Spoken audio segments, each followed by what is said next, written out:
رسول خدا صلی اللہ علیہ وآلہ وسلم کے والد محترم جناب عبداللہ علیہ السلام کو اہل مکہ مصباح حرم کے نام سے پکارتے تھے۔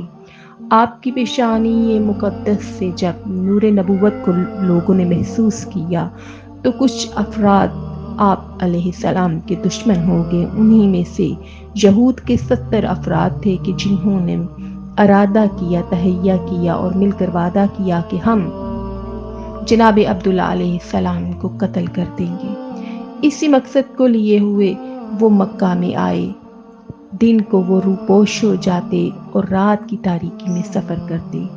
جب وہ مکہ پہنچے تو ایک دن جناب عبداللہ علیہ السلام مکہ سے باہر شکار کے لیے گئے تو یہ 70 افراد آپ علیہ السلام پر حملہ آور ہوئے۔ وہیں پر جناب وہب علیہ السلام نے اچانک دیکھا کہ آپ تک تنہا ہیں اور 70 مردوں نے آپ پر حملہ کیا ہوا ہے۔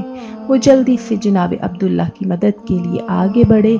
جناب وہب فرماتے ہیں کہ میں نے دیکھا کہ آسمان سے کچھ انسان زمین پر آ رہے ہیں کہ جن کی مثال میں نے دنیا میں نہیں دیکھی تھی۔ وہ انسانوں کی طرح تھے لیکن انسان نہیں تھے۔ انہوں نے ان 70 افراد پر حملہ کیا اور جناب عبداللہ علیہ السلام کی مدد کی۔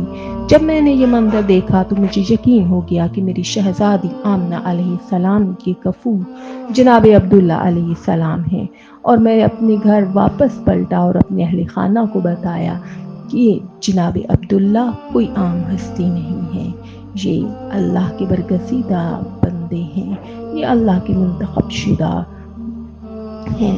میں نے فیصلہ کیا ہے کہ میں اپنی بیٹی آمنہ کی شادی جناب عبداللہ علیہ السلام سے ہی کروں۔